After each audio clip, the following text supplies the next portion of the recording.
+1 ബയോളജിയിലെ biological classification എന്ന് പറയുന്ന ഭാഗത്തെക്കുറിച്ചാണ് നമ്മൾ ഇതുവരെയുള്ള ക്ലാസ്സുകളിൽ ചർച്ച ചെയ്തത്. അപ്പോൾ ഇതിന്റെ അവസാന ഭാഗത്തേക്കാണ് നമ്മളിപ്പോൾ പോകാൻ പോകുന്നത്.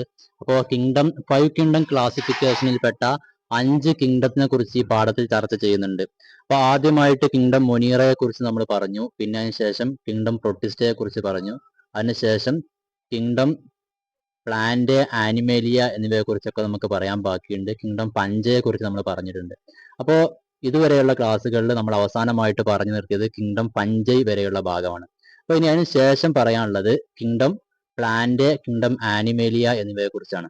അപ്പോൾ കിങ്ഡം പഞ്ചയെ കുറിച്ചും വിശദമായിട്ടും ഈ പാഠത്തിൽ പറഞ്ഞിട്ടുണ്ട്. ഇനി കിങ്ഡം പ്ലാന്റ്, കിങ്ഡം ആനിമേലിയ എന്നിവയെ കുറിച്ചാണ് പറയാനുള്ളത്. പക്ഷേ കിങ്ഡം ആനിമേലിയ, പ്ലാന്റ് എന്നിവയെ കുറിച്ച് വളരെ കുറഞ്ഞ വിവരണം മാത്രമേ നമ്മുടെ ഈ പാഠത്തിലുള്ളൂ.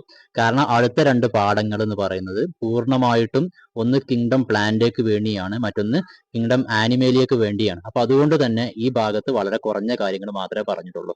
പിന്നെ വൈറസ്, വൈറോയിഡ്സ്, ലൈക്കൺസ് എന്നിങ്ങനെയുള്ള കുറച്ച് പ്രത്യേകമാക്കപ്പെട്ട ജീവിവിഭാഗങ്ങളെ കുറിച്ച് കൂടി ഈ പാഠത്തിൽ പറയുന്നുണ്ട്.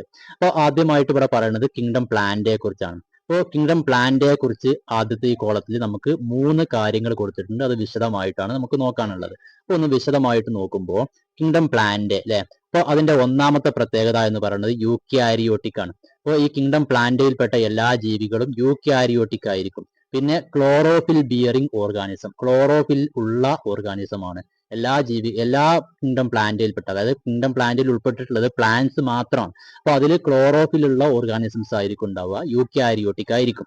ഓക്കെ, ഇനി രണ്ടാമത്തെ പോയിന്റ് ആയിട്ട് കിങ്ഡം പ്ലാന്റിനെ കുറിച്ച് വരുന്നത് life cycle is divided into diploid saprophytic and haploid gametophytic. അപ്പോൾ സാധാരണ എല്ലാ ജീവികളും ഉണ്ടാവുന്നത് പോലെ തന്നെ ഈ പറയപ്പെടുന്ന പ്ലാന്റയുടെ ലൈഫ് സൈക്കിൾ എന്ന് പറഞ്ഞാൽ 2 ഘട്ടങ്ങളിലൂടെ കടന്നു പോകും. ഒന്നത് ഗ്യാമീറ്റ് ആകുന്ന അവസ്ഥയും മറ്റൊന്ന് അതിന്റെ റിയൽ ആയിട്ടുള്ള പിന്നെ ആ പ്ലാന്റ് ആയി നിൽക്കുന്ന അവസ്ഥയെക്കുറിച്ചും. അപ്പോൾ ആദ്യത്തെ പറഞ്ഞിരിക്കുന്നത് life cycle is divided into diploid saprophytic. അതായത് സാധാരണ പ്ലാന്റ് ആയിരിക്കുമ്പോൾ അതിന്റെ കോശങ്ങളെ നോക്കുമ്പോൾ ഡിപ്ലോയിഡ് ആയിരിക്കും. ഓക്കെ, ഡിപ്ലോയിഡ് ആയിരിക്കും. And haploid gametophytic. അപ്പൊ പക്ഷെ അതിന്റെ ഗ്യാമീറ്റുകൾ എടുത്താൽ, അതായത് മെയിൽ ഗ്യാമീറ്റോ അല്ലെങ്കിൽ അതിന്റെ ഫീമെയിൽ ഗ്യാമീറ്റോ എടുത്തു കഴിഞ്ഞാൽ അത് ഹാപ്ലോയിഡ് ആയിരിക്കും. അതായത് പിന്നെ ഡിപ്ലോയിഡ് എന്ന് പറഞ്ഞാൽ അതിന്റെ ക്രോമസോമിന്റെ എണ്ണം ഇരട്ടി ഉണ്ടാവും, 2n എന്നാണ് നമ്മൾ അടയാളപ്പെടുത്തുക. ഹാപ്ലോയിഡ് എന്ന് പറയുമ്പോൾ അതിന്റെ ക്രോമസോമിന്റെ എണ്ണം പിന്നെ സിംഗിൾ ആയിരിക്കും, അപ്പം n എന്ന് മാത്രമാണ് അടയാളപ്പെടുത്തുക. അത് നമ്മുടെ മനുഷ്യരിലൊക്കെ അങ്ങനെ തന്നെയാണ് വരുന്നത്. അതേമാതിരി തന്നെയാണ് അതിന്റെ ക്രോമസോമുകളുടെ എണ്ണം പോവുക. Which alternate with each other, അതായത് അതിങ്ങനെ പരസ്പരം മാറിക്കൊണ്ടേയിരിക്കും. അതായത് ഈ പ്ലാന്റ് ആയി നിലനിൽക്കുന്ന സമയത്ത് അത് ഡിപ്ലോയിഡ് ആയിരിക്കും. പിന്നെ അതിന്റെ ഗ്യാമീറ്റുകൾ ഉണ്ടാകുമ്പോൾ, മെയിൽ ഗ്യാമീറ്റോ അല്ലെങ്കിൽ ഫീമെയിൽ ഗ്യാമീറ്റോ ഉണ്ടാകുമ്പോൾ അത് ഹാപ്ലോയിഡ് ആയിരിക്കും എന്നാണ് പറയുന്നത്. പിന്നെ മൂന്നാമതായിട്ട് കിങ്ഡം പ്ലാന്റയെ കുറിച്ച് പറയുന്നത് kingdom plant includes algae, bryophytes, pteridophytes, gymnosperms and angiosperms. അതായത് കിങ്ഡം പ്ലാന്റേക്കകത്ത് 5 തരത്തിലുള്ള ജീവിവിഭാഗങ്ങൾ ഉണ്ടാവാറുണ്ട്. ഒന്നാമതായിട്ട് ആൽഗെ, രണ്ടാമതായിട്ട് ബ്രയോഫൈറ്റ്സ്, മൂന്നാമതായിട്ട് ടെറിഡോഫൈറ്റ്സ്, നാലാമതായിട്ട് ജിംനോസ്പേംസ്, അഞ്ചാമതായിട്ട് ആൻജിയോസ്പേംസ്. ഇത് ഓരോന്ന് എന്താണ് എന്ന് വ്യക്തമായിട്ട് അടുത്ത പാഠത്തിൽ പറയുന്നുണ്ട്. അതുകൊണ്ട് തന്നെ വിശദമായിട്ട് ഇവിടെ പറയേണ്ട ആവശ്യമില്ല. അപ്പോൾ കിങ്ഡം പ്ലാന്റയെ കുറിച്ച് ഇത്ര കാര്യങ്ങളാണ് ഈ പാഠത്തിൽ ചർച്ച ചെയ്യുന്നത്. ഒന്നാമതായിട്ട് അത് യൂക്യാരിയോട്ടിക് ആണ് എന്ന് പറയുന്നു. രണ്ടാമതായിട്ട് അതെന്താണ്, അത് ക്ലോറോഫിലുള്ള ഓർഗാനിസംസ് ആണെന്ന് പറഞ്ഞു. പിന്നെ അതിന്റെ ലൈഫ് സൈക്കിളിനെ കുറിച്ച് പറഞ്ഞു. അത് ഹാപ്ലോയിഡ് ലൈഫ് സൈക്കിൾ ഉണ്ട്, ഡിപ്ലോയിഡ് ലൈഫ് സൈക്കിൾ ഉണ്ട്. രണ്ടും കൂടി മിക്സ് ആയിട്ടുള്ള ലൈഫ് സൈക്കിൾ ആണുള്ളത്. അതായത് പ്ലാന്റ് സാധാരണഗതിയിൽ പ്ലാന്റ് ആയി നിൽക്കുന്ന സമയത്ത് അതിന്റെ ക്രോമസോമിന്റെ എണ്ണം ഇരട്ടി ക്രോമസോമുകളുടെ എണ്ണം ഉണ്ടാവും. ഓക്കെ, അപ്പം 40 ക്രോമസോം ഉണ്ടെങ്കിൽ അതായിരിക്കും പ്ലാന്റ് ആയിരിക്കുന്ന സമയത്ത് ഉണ്ടാവുക. ഈ പ്ലാന്റിൽ നിന്ന് പുതിയ ഗ്യാമീറ്റ്, അതിന്റെ പിന്നെ എന്താണ് പോളൻ ഗ്രൈൻസോ അതുപോലത്തെ വസ്തുക്കളൊക്കെ ഉണ്ടാകുമ്പോൾ അതിലുള്ള ക്രോമസോമിന്റെ എണ്ണം എന്ന് പറയുന്നത് പകുതി ക്രോമസോമേ ഉണ്ടാവുള്ളൂ. അത് അപ്പൊ അതിനെ ഹാപ്ലോയിഡ് എന്ന് പറയും. പിന്നെ കിങ്ഡം പ്ലാന്റേക്കകത്ത് 5 വിഭാഗം ജീവിവർഗങ്ങളാണ് ഉള്ളതെന്ന് പറഞ്ഞു. ഒന്നാമതായിട്ട് ആൽഗെ, രണ്ടാമതായിട്ട് ബ്രയോഫൈറ്റ്സ്, മൂന്നാമതായിട്ട് ടെറിഡോഫൈറ്റ്സ്, നാലാമതായിട്ട് ജിംനോസ്പേംസ്, അഞ്ചാമതായിട്ട് ആൻജിയോസ്പേംസ്. ഇത്തരം കാര്യങ്ങളാണ് ഈ ഒരു കിങ്ഡം പ്ലാന്റയെ കുറിച്ച് പറയുന്നത്. അപ്പോൾ കിങ്ഡം പ്ലാന്റ് കഴിഞ്ഞു കഴിഞ്ഞാൽ അടുത്തതായിട്ട് പറയാനുള്ളത് കിങ്ഡം ആനിമേലിയ ആണ്. അപ്പോൾ കിങ്ഡം ആനിമേലിയ എന്ന് പറയുമ്പോൾ ഹെട്രോട്രോപിക് ആണ്. ഹെട്രോട്രോപിക് പറഞ്ഞാൽ ഭക്ഷണത്തിന് വേണ്ടി മറ്റു ജീവികളെ ആശ്രയിക്കുന്ന ജീവികൾ, സ്വന്തമായിട്ട് ഭക്ഷണം നിർമ്മിക്കാൻ കഴിയാത്ത ജീവികൾ, ഓർഗാനിസംസ്.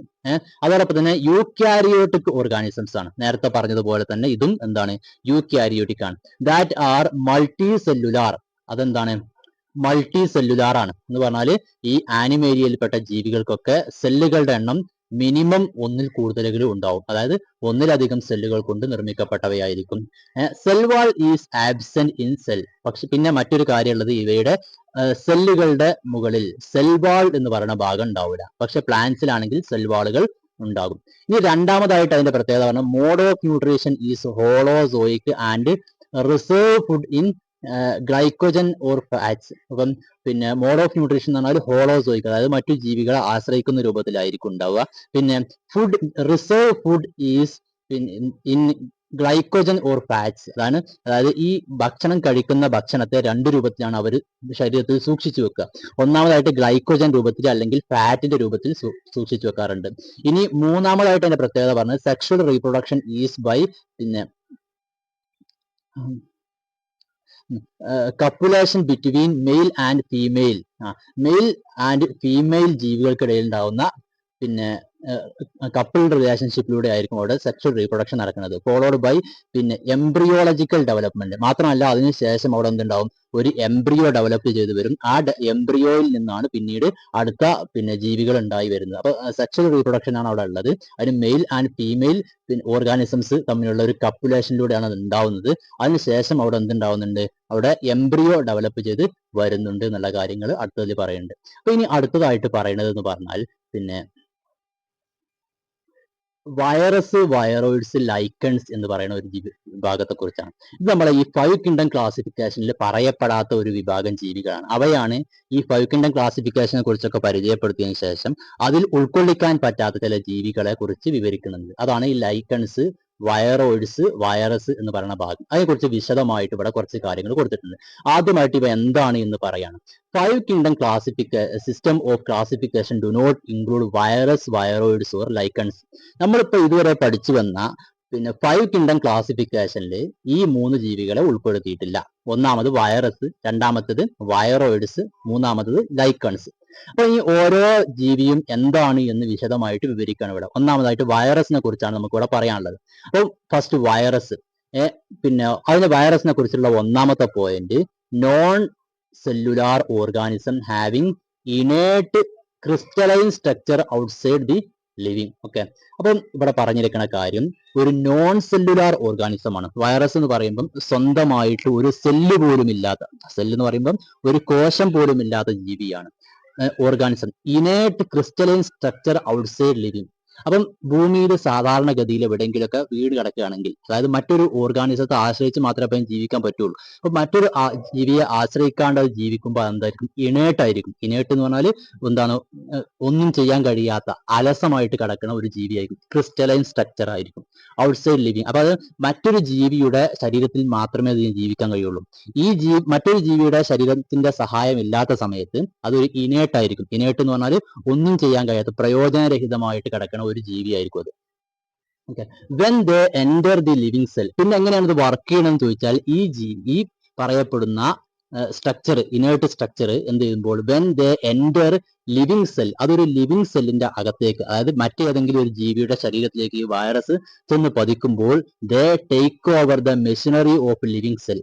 അത് ആ ലിവിങ് സെല്ലിന്റെ അകത്തേക്ക് പ്രവേശിക്കും. എന്നിട്ട് എന്ത് ചെയ്യും, അവിടുത്തെ ക്രോമസോമുകൾ എന്ത് ചെയ്യും, അത് നശിപ്പിക്കും. അതോടൊപ്പം അവിടുത്തെ DNA നശിപ്പിക്കും, ന്യൂക്ലിയസിനെ നശിപ്പിക്കും. എന്നിട്ട് ആ ന്യൂക്ലിയസിന്റെ സ്ഥാനത്ത് ഈ വൈറസ് പ്രവർത്തിക്കാൻ വേണ്ടി തുടങ്ങും. ഓക്കെ,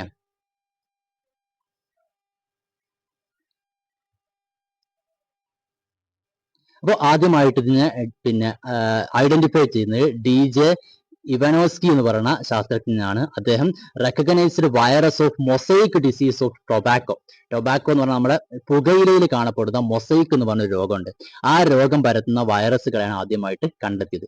പിന്നെ നാലാമതായിട്ടുള്ള പോയിന്റ് എന്ന് പറഞ്ഞാൽ virus contain only protein and genetic material. ഒരു വൈറസിൽ ആകെ ഉണ്ടാകുന്നത് ഒരു പ്രോട്ടീൻ ഉണ്ടാവും, അതോടൊപ്പം തന്നെ ഒരു DNA ജനറ്റിക് മെറ്റീരിയൽ ഉണ്ടാവും. ഈ സാധനം മാത്രമാണ് വൈറസിൽ ഉണ്ടാവുക, ഒരു സെല്ല് പോലും അത് ഉണ്ടാവില്ല.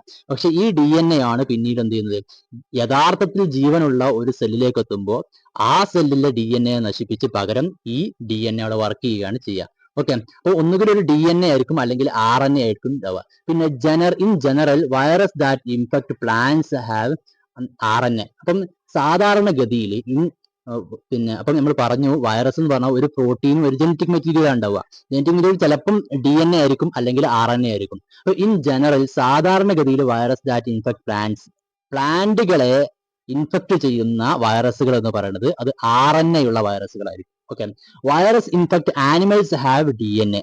സാധാരണഗതിയിൽ മനുഷ്യരെ ഇൻഫെക്ട് ചെയ്യുന്ന അല്ലെങ്കിൽ ഏതെങ്കിലും ആനിമൽസിനെ ഇൻഫെക്ട് ചെയ്യുന്ന ഈ പറയപ്പെട്ട വൈറസ് എന്ന് പറയുമ്പോൾ അതിന് എന്തുണ്ടാവും, ജനറ്റിക് മെറ്റീരിയൽ ആയിട്ട് DNA തന്നെയായിരിക്കും ഉണ്ടാവാറുള്ളത് സാധാരണഗതിയിൽ. ചിലപ്പം അതിന് വ്യത്യസ്തമായിട്ടും സംഭവിക്കാം. ഇനി അടുത്ത പോയിന്റ് ആയിട്ട് പറയുന്നത് disease caused by virus are common cold. അപ്പോൾ നമുക്ക് സാധാരണഗതിയിൽ കാണപ്പെടാറുള്ള വൈറസ് രോഗങ്ങളെ കുറിച്ചാണ് പറയുന്നത്.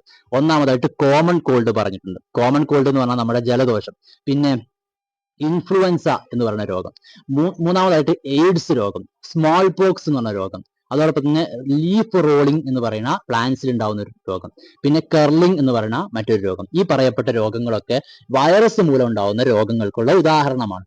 ഏഴാമത്തെ പോയിന്റ് വൈറസുകളെ കുറിച്ച് പറയുന്നത് bacteria feeding virus are called bacteriophage. They are DNA virus. വൈറസുകളുടെ കൂട്ടത്തിൽ ചില വൈറസുകൾ ഉണ്ട്, അത് സാധാരണ ജീവികളെ അറ്റാക്ക് ചെയ്യുന്നത് പോലെ ഈ വൈറസുകൾ അറ്റാക്ക് ചെയ്യുന്നത് ബാക്ടീരിയകളെയാണ്. ബാക്ടീരിയകളുടെ സെല്ലിന്റെ ഉള്ളിൽ കയറിയിട്ട് അവിടെ ആ ബാക്ടീരിയ നശിപ്പിക്കുന്ന തരത്തിലുള്ള പിന്നെ വൈറസുകളുണ്ട്. അത്തരം വൈറസുകൾക്ക് പറയുന്ന പേരാണ് ബാക്ടീരിയോഫേജ് എന്ന് പറയപ്പെടുന്നത്. ബാക്ടീരിയോഫേജ്.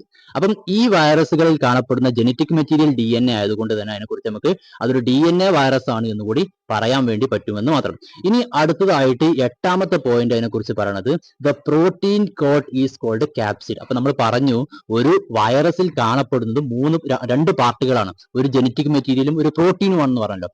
ഈ പ്രോട്ടീൻ കോട്ടിനെ കുറിച്ച് ക്യാപ്സിഡ് എന്ന് പറയപ്പെടാറുണ്ട്.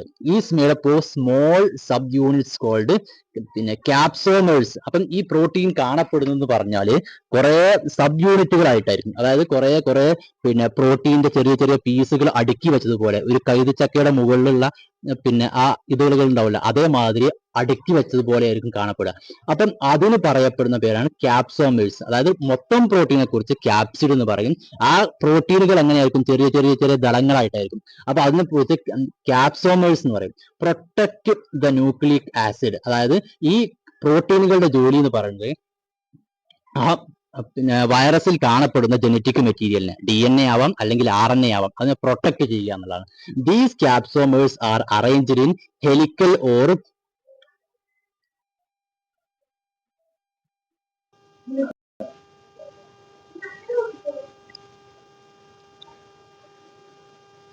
അപ്പൊ അടുത്തതായിട്ട് പറയുന്നത് വൈറോയിഡ്സ് എന്ന് പറയുന്ന വിഭാഗത്തെ കുറിച്ചാണ്. അപ്പം വൈറസിനെ കുറിച്ച് പറഞ്ഞു, വൈറോയിഡ്സിനെ കുറിച്ചാണ് പറയാൻ പോകുന്നത്.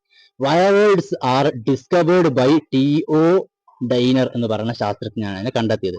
പിന്നെ സ്മോളർ ദാൻ വൈറസ്, അവകൾ വൈറസിനേക്കാൾ ചെറുതാണ്. Causing potato spindle tuber disease. Okay, പിന്നെ സാധാരണഗതിയിൽ ഇവ ഉണ്ടാക്കുന്ന രോഗങ്ങളിൽപ്പെട്ട ഒന്നാണ് പൊട്ടാറ്റോ. നമ്മുടെ പിന്നെ പൊട്ടാറ്റോക്കകത്ത് എന്തുണ്ടാക്കും, സ്പിൻഡിൽ ട്യൂബർ ഡിസീസ് എന്ന് പറയുന്ന രോഗമുണ്ടാക്കുന്നത് വൈറോയിഡ്സുകളാണ്. They are free RNA without protein coat. അത് വെറും RNA മാത്രമേ ഉണ്ടാവുള്ളൂ. വൈറസിൽ ഒരു പ്രോട്ടീനും അതോടൊപ്പം തന്നെ ഒരു RNA അല്ലെങ്കിൽ DNA ഉണ്ടാവണം. പക്ഷെ ഇവിടെ ഈ പറയപ്പെട്ട വൈറോയിഡ്സിന്റെ അകത്ത് RNA മാത്രമേ ഉണ്ടാവുള്ളൂ എന്നുള്ളതാണ് അതിന്റെ പ്രത്യേകത. പിന്നെ ലൈക്കൺസ് ആർ, അടുത്തതായിട്ട് പറയുന്നത് ലൈക്കൺസ് എന്ന് പറയുന്ന വിഭാഗത്തെ കുറിച്ചാണ്. Lichens are symbiotic association between algae and fungi. Okay, lichens എന്ന് പറഞ്ഞാൽ ഒന്നുകൂടി വിചിത്രമായ ഒരു ജീവിയാണ്. അതെന്താണ്, lichens are symbiotic association between algae and fungi. അപ്പൊ നമ്മൾ വേറൊരു കിങ്ഡം പഠിച്ചിട്ടുണ്ടായിരുന്നു, കിങ്ഡം ഫംഗൈ അല്ലെ. കിങ്ഡം ഫംഗൈയിൽപ്പെട്ട ഫംഗസുകളുമായിട്ട് നമ്മളെ ഈ പിന്നെ വേറെ അടുത്ത ഒരു ഇത് പഠിച്ചത് നമ്മൾ കിങ്ഡം പ്ലാന്റയിൽ പഠിച്ചിട്ടുണ്ട്, ആൽഗേസ് ഉണ്ട് എന്ന് പറഞ്ഞു അല്ലെ. ആ ആൽഗയും ഫംഗയും കൂടി ചേർന്നുകൊണ്ട് ഒരു സിംബയോട്ടിക് അസോസിയേഷൻ ഉണ്ടാക്കും. സിംബയോട്ടിക് അസോസിയേഷൻ എന്ന് പറഞ്ഞാൽ രണ്ട് ജീവികൾ പരസ്പരം സഹകരിച്ച് ജീവിക്കുക എന്നുള്ളതാണ്. അതായത് ഇപ്പം ഇവിടെ ആൽഗയും ഫംഗയും ആണെങ്കിൽ ആൽഗയിൽ ക്ലോറോഫിൽ ഉണ്ടാവും. അപ്പം ഈ ആൽഗയ്ക്ക് ഫോട്ടോസിന്തസിസ് നടത്തി ഭക്ഷണം ഉണ്ടാക്കാൻ വേണ്ടി കഴിയും. അതേസമയം ഫംഗൈ ആണെങ്കിലോ അത് ഭൂമിയിൽ നിന്ന് എന്ത് ചെയ്യും, പിന്നെ ഈ ന്യൂട്രിയൻസിനെ വലിച്ചെടുത്ത് കൊടുക്കാൻ വേണ്ടി പറ്റും. അങ്ങനെ രണ്ടും കൂടി മിക്സ് ചെയ്ത് ജീവിക്കുന്ന ഒരു ജീവിത രീതി, അതായത് രണ്ടു തരം ജീവികൾ പരസ്പരം സഹകരിച്ച് ജീവിക്കുക. അപ്പൊ അതിനാണ് പറയാ സിംബയോട്ടിക് അസോസിയേഷൻ എന്ന് പറയുന്നത്. അപ്പം അപ്പം ലൈക്കൺസ് എന്ന് പറഞ്ഞാൽ ആൽഗയും അതോടൊപ്പം തന്നെ ഫഞ്ചയും തമ്മിൽ ഒരു സിംബയോട്ടിക് അസോസിയേഷൻ ഉണ്ടാക്കി ജീവിക്കണതിന് പറയുന്ന പേരാണ് എന്ത് പറയുന്നത്, ലൈക്കൺസ് എന്ന് പറയുന്നത്. The algal part is called. അപ്പം ഇങ്ങനെ സിംബയോട്ടിക് അസോസിയേഷൻ ആകുമ്പോൾ ഒരു പാർട്ട് ആൽഗ ആയിരിക്കും, മറ്റേ പാർട്ട് ഫഞ്ചയായിരിക്കും. അപ്പം ഇതിൽപ്പെട്ട ആൽഗൽ പാർട്ടിനെ കുറിച്ച് എന്ത് പറയും, പൈക്കോബയോൺസ് എന്ന് പറയും. ഓക്കെ, എന്നാൽ ഫംഗൽ പാർട്ടിനെ കുറിച്ച് മൈക്കോബയോൺസ് എന്ന് പറയും. They are good pollution indicators. ഇനി ലൈക്കൺസിനെ കുറിച്ച് പ്രത്യേകമായ ഒരു കാര്യം പറയണം, അതൊരു ഗുഡ് പൊല്യൂഷൻ ഇൻഡിക്കേറ്റേഴ്സ് ആണ്. As they do not grow in polluted areas. അവയുടെ പ്രത്യേകത പൊല്യൂഷൻ ഉള്ള സ്ഥലത്തൊന്നും ഇവകൾ വളരാറില്ല. അതുകൊണ്ട് തന്നെ ഒരു സ്ഥലത്ത് ലൈക്കൺസിനെ കാണപ്പെടുന്നുണ്ട് എന്ന് കണ്ടാൽ അതിനർത്ഥം അത് പൊല്യൂഷൻ ഇല്ലാത്ത ഒരു പ്രദേശമാണ് എന്നായിരിക്കും. ഓക്കെ.